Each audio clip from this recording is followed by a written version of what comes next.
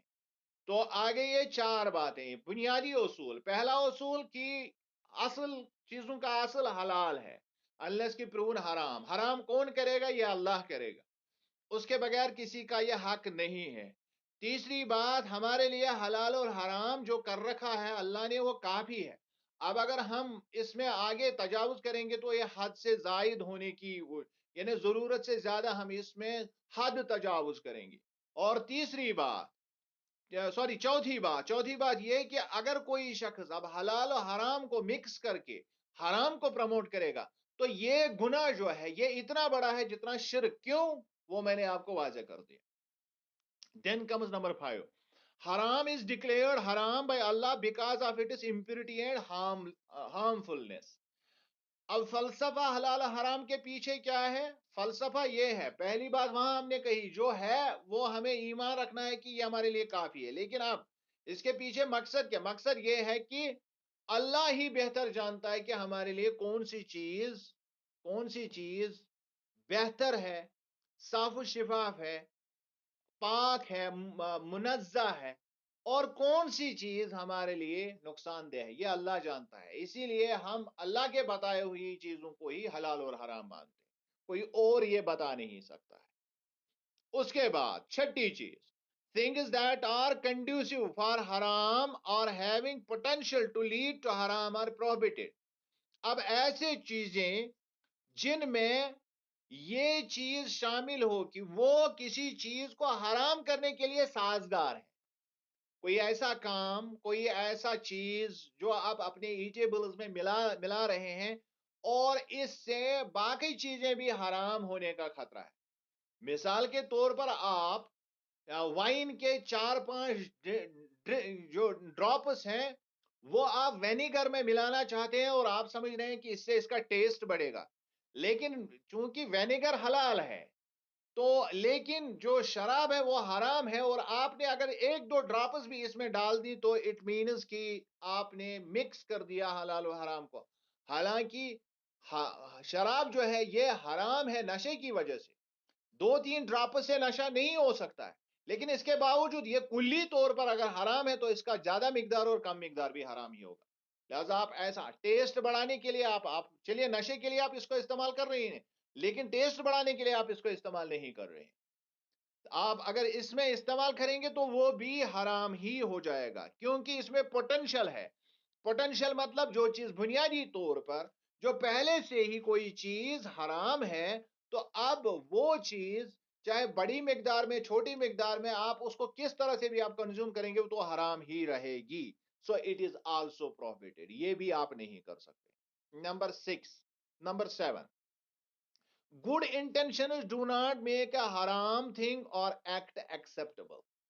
بہت سارے لوگ کہتے ہیں چلیے مان لیا اللہ نے اس کو حرام ہی قرار دیا لیکن میرا انٹینشن صحیح تھا۔ مثال کے طور پر کوئی گھر میں جو ہے کسی کے ہاں جو ہے اس کی ایک جوائنٹ فیملی ہے، تو جوائنٹ فیملی میں جو ہے دیور اور بھابھی جو ہوتے ہیں وہ ایک ہی گھر میں رہتے ہیں اور وہ ایک دوسرے کے سامنے پردہ نہیں کرتے ہیں اور کہتے ہیں کہ ہمارا انٹینشن بالکل ٹھیک ہے، میں اس کو بہن سمجھتا ہوں، یہ میرا گڈ انٹینشن ہے، وہ کہتی ہے میں بھائی سمجھتا ہوں۔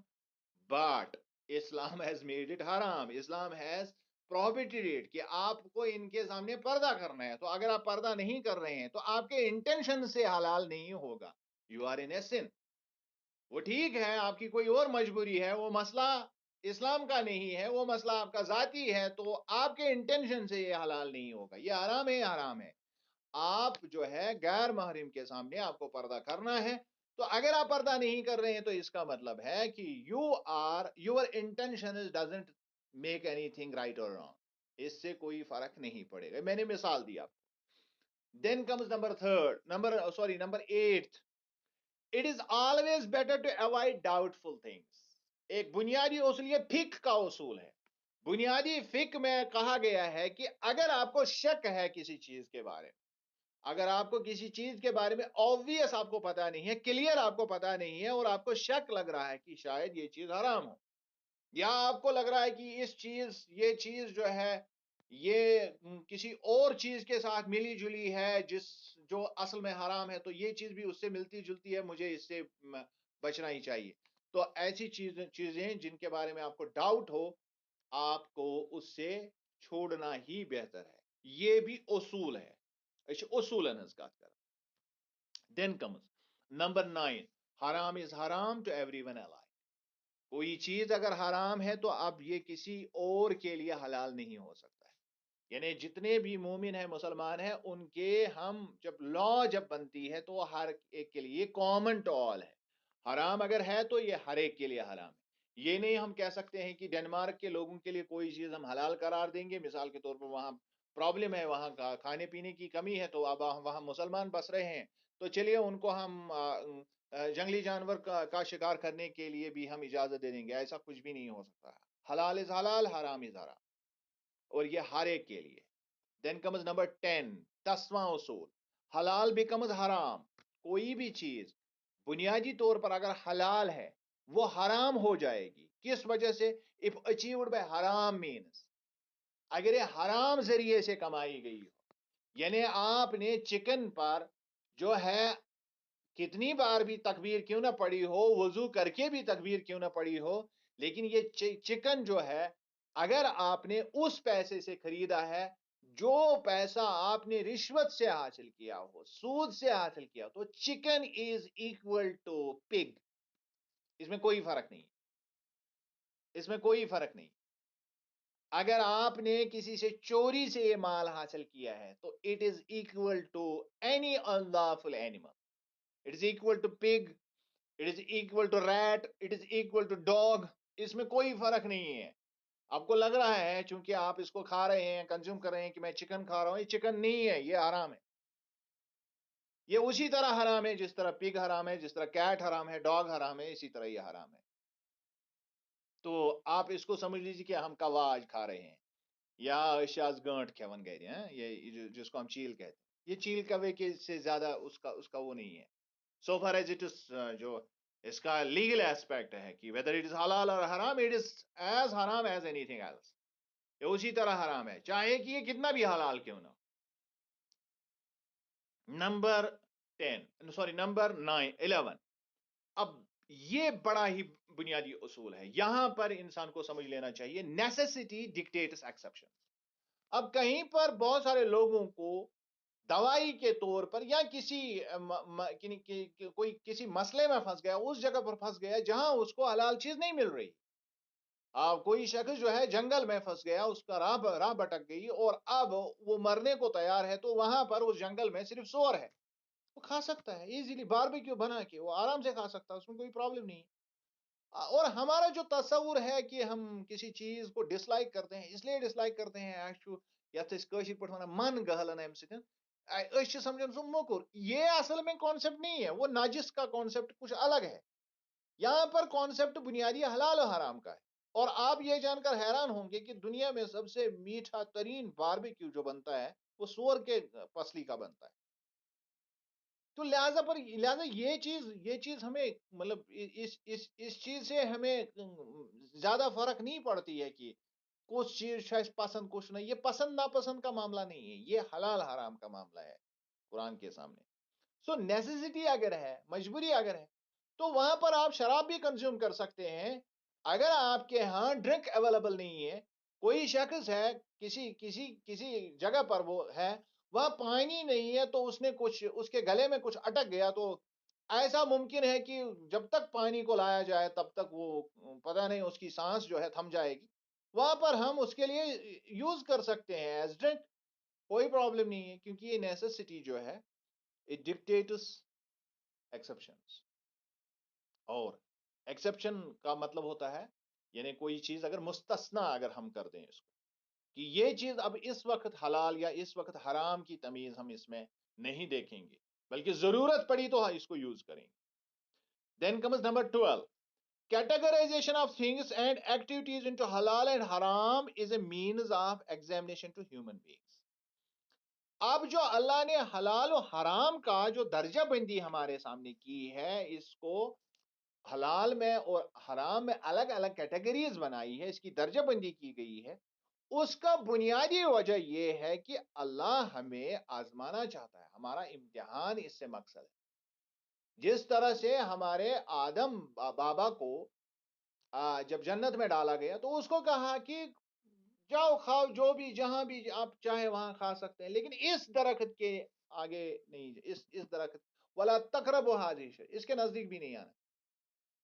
اور جب وہ گیا تو پھر ہمیں پتا ہے کیا ہوا. یعنی اللہ نے وہاں اس کو آزمایا اور وہ آزمائش میں ناکام ہو گیا، اور یہاں وہی اسی آزمائش کے لیے ہم پھر واپس آ رہے ہیں. سیم مطلب اصل اگر آپ دیکھیں گے تو بنیادی طور پر وہی بنیادی فلسفہ ہی ہے. یہ حلال حرام کی تمیز ہی وہی ہے کہ ہم جنت سے اس وجہ سے نکالے گئے کیونکہ وہاں پر ہمیں جو پروہیبیشن دیا گیا تھا، حرام جو چیز کر دی گئی تھی، تو ہم نے اس کو چھیڑا. یہاں پر اس لیے ڈالا گیا کہ اس ٹیسٹ کو یہاں پورا کر کے پھر واپس جائیں. ویری سمپل، بالکل اسی طرح سے ہے. اور جو لوگ اس کو اس طرح سے دیکھتے ہیں ان کی لائف جو ہے آسان ہو جاتی ہے. یعنی جو وہاں کام ہم سے نہیں ہو سکا اب یہاں کرنے کے لیے کہا گیا. وہاں ایک ہی چیز کی پروویژن تھی تو یہاں بہت ساری چیزوں کی پروویژن ہو گئی. اب یعنی بڑا امتحان آ گیا. تو دس از ایکچولی جو کیٹیگرائزیشن ہے it is a sort of examination, a sort of test. اور جو اس ٹیسٹ کو پاس کرے گا تو اللہ اس کو واپس اس جگہ پر جو اس کی اصل میراث ہے، یعنی اصل میں ہمارے لیے جنت بنائی گئی ہے. قرآن نے کہا اولئک هم الوارثون الذین یرثون الفردوس هم فیہا خالدون. یہ وارث ہیں جنت ہمارے لیے اصل میں. اور وہ بھی اعلیٰ ترین جنت جس کو فردوس کہتے ہیں، پیراڈائز، جو جس کا ٹرانسلیشن انگریزی میں ایکچولی ہیون کہتے ہیں جنت کو. پیراڈائز ہے اصل میں فردوس. اگر آپ اس کو غور سے دیکھیں گے تو یہ اسی سے لفظ سے ملتا جلتا ہے، فردوس. تو یہ ساری چیزیں جو ہے اٹ از بیسیکلی اسی ٹیسٹ کو فلفل کرنے کے لیے یہ ایگزامینیشن، باقی کچھ نہیں ہے. So we are tested on the basis of this حلال اور حرام. اور دوسری طرف سے ہماری جو ہے ہمارے نفس میں ڈال دیا گیا ہے فَأَلْهَمَهَا فُجُورَهَا وَتَقْوَاهَا، دونوں چیزیں ڈالی گئی ہے. اور پھر اللہ کہتا ہے قَدْ أَفْلَحَ مَنْ زَكَّاهَا وَقَدْ خَابَ مَنْ دَسَّاهَا. وہ شخص جس نے اس کو پاکیزہ رکھا وہ افلاح فلاح پائی، اس نے کامیاب ہو گیا. اور جس نے اس کو دسا دیا، اسی حرام میں ڈبو دیا، تو وہ پھنس گیا پھر. تو یہ اصل میں ایگزامینیشن ہے.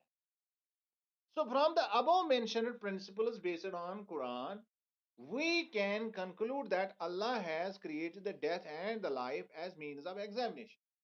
اوپر جب ہم ان ساری باتوں کو جب ہم یہ دیکھتے ہیں، جو بنیادی جو 12 بنیادی گولڈن اصول ہم نے پڑھے، تو یہ بنیادی اصول سے ہمیں پتا چلتا ہے جو اصل میں اللہ نے جینا مرنا، یہ قرآن بھی کہتا ہے کہ جو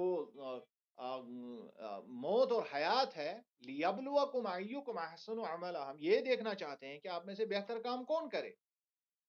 تو یہ ایک ایگزامینیشن ہے آپ بنیادی طور پر. And he has employed all the things of the world for the welfare as well as the test for human beings. اسی لیے دو چیزیں اس میں ہیں. ہم اکثر بیشتر کہتے ہیں کہ انسان کے لیے، انسان کے فائدے کے لیے اللہ نے چیزیں بنائی. نہیں، انسان کے فائدے اور انسان کے امتحان کے لیے چیزیں بنائی گئی. دونوں چیزیں اس میں ٹیسٹ بھی ہمارا ہے، اس میں ویلفیئر بھی ہمارا ہے. As he says, Allah says in Quran, Allah has created everything of this world for your service. اللہ نے آپ کے لیے یہ آپ کی سروس کے لیے یہ بنایا ہے تاکہ یہ آپ کو سرو کرے. اب مسئلہ یہ ہے کہ اس چیز سے کیا سروس لینی ہے آپ کو طے نہیں کرنا، یہ بھی اللہ نے بتایا کہ اس کو کیسے سروس میں لانا ہے. So in order to test the human beings, Allah has made some objects haram and some halal for them. اور اس ٹیسٹ کو فلفل کرنے کے لیے اللہ نے بہت ساری چیزوں کو حلال کیٹیگری، بہت ساری چیزیں اصل میں حلال ہے، چند ایک حرام ہے، ان سے ہمیں بچنے کی ضرورت. اللہ says in Quran, O Prophet, eat halal things and perform good deeds. Clear رسول اللہ صلی اللہ علیہ وسلم کو ڈکٹیٹ کہا گیا ہے کہ یہ وربٹم اس سے کہا گیا کہ اب حلال جو اللہ نے حلال کیا اس کو کھاؤ اور حرام سے پرہیز کرو. I am well aware of what you do. کیونکہ اللہ کو سب معلوم ہے، اس کو پورا پتا ہے. یہ قرآن کی آیت ہے. ان جو میں نے ریفرنسز کہا تھا کہ اگر آپ ریفرنسز تو ان چیزوں کو آپ یاد رکھیں. Likewise in Surah Baqarah آیا 168, Allah says, O human beings, eat the halal and good things of this world. اب یہاں پر eat حلال کے ساتھ good بھی کہا گیا، حلالن طیبہ. یعنی دو کیٹیگریز اصل میں ہمارے لیے، حلال بھی ہے اور طیب بھی ہے. کبھی اس پر بحث کریں گے طیب کیا ہوتا ہے. So it is obvious that Sharia has made halal legal, which is beneficial, and has made haram prohibited, which is harmful for human beings. اور جنرلی ہم اس کو انڈرسٹینڈ جب ہم کرتے ہیں، ہم یہ کہتے ہیں کہ جو چیزیں اللہ نے حلال قرار، جو شریعہ نے ہمارے لیے حلال رکھی ہیں، وہ ہمارے لیے بینیفیشل ہے، فائدہ مند ہے. اور جو چیزیں حرام کر دی گئی ہیں وہ بنیادی طور پر ہمارے لیے ہارمفل ہے. اب یہ ہارمفل ہونا اور بینیفیشل ہونا، اس کے دو زاویے ہیں الگ الگ، اس کو سمجھنے کی ضرورت ہے. بہت سارے لوگ کہتے ہیں کہ یار اگر ہم دنیا میں حرام چیزوں کا کاروبار کرتے ہیں تو مثال کے طور پر نشے کا کاروبار کریں گے تو بہت فائدہ ہے اس میں، تو بینیفیشل تو پھر یہی ہے. لیکن یہاں پر جو ہم تصور دیتے ہیں بینیفٹ اور ہارم کا، it is not in worldly sense only. یہ صرف اور صرف دنیاوی اعتبار سے نہیں ہے، اس کو آپ سمجھ لیجئے. جب ہم اس کو صرف دنیا پر ہی مرکوز کرتے ہیں، کیونکہ ہمارا جو یہاں آنا ہے it is related to something which is beyond our comprehension, یہ عقل سے ماورا ہے. اور بہت سارے بینیفٹس جو چیزوں میں ہے، حلال چیزوں میں، وہ عقل سے ماورا ہے. سائنس کیا کہتا ہے کیا نہیں کہتا، that is a tool. Science is not the criterion, criterion is Quran. اور بہت سارے لوگ اس کو بھی کنفیوز کرتے ہیں. ہمارے لیے کرائٹیرین جو ہے، کسوٹی جو ہے چیزوں کو پرکھنے کی، وہ سائنس نہیں ہے، کوئی اور علم نہیں ہے. ہمارے پاس جو کرائٹیرین ہے وہ ہے وحی اللہ کی. اللہ کہتا ہے یہ ہارمفل ہے، تو اب یہ کس طریقے سے ہارمفل ہے؟ دنیاوی اعتبار سے ہو سکتا ہے ہم اس کو کبھی جانے ہی نہ. تو ہمیں یہ سمجھنا ہے، کیونکہ ہمارے اس دنیاوی اس زندگی کے دو پہلو ہیں. ایک وہ پہلو جو اوبویس ہے، جس کو ہم سائنٹیفکلی دیکھ سکتے ہیں، اپنے حواس خمسہ سے، اپنی حسیات سے اس کو محسوس کر سکتے ہیں. اور ایک وہ ہے جو چھپا ہوا پہلو ہے، جو غیب سے تعلق رکھتا ہے. یعنی ایک ظاہری پہلو، ایک باطنی پہلو ہمارا ہے. اور بہت ساری چیزیں جو حلال قرار دی گئی، ان کے بینیفٹس ہو سکتا ہے ہمیں سمجھ میں نہ آئے. تو یہ ظاہری پہلو سے نہ ہو، یہ باطنی پہلو سے ہمارے لیے بینیفٹ ہو. اور اسی طرح بہت ساری چیزیں جو حرام قرار دی گئی، ان کا ہارم جو ہے، ان کا نقصان جو ہے، ہو سکتا ہے وہ ظاہری طور پر ہمارے لیے کلیئر نہ ہو، ہمیں اچھی طرح سے وہ واضح ہمارے لیے نہ ہو، لیکن اس کا جو باطنی پہلو ہے وہ اللہ جانتا ہے، اور اسی لیے اس نے حرام قرار دیا ہے. سو دس از دا جو ہے دا بیسک فلسفی آف حلال اینڈ حرام ان اسلام. آئی ہوپ آپ نے اس کو انڈرسٹینڈ کیا ہوگا. And if you have got any queries, any question, you can ask.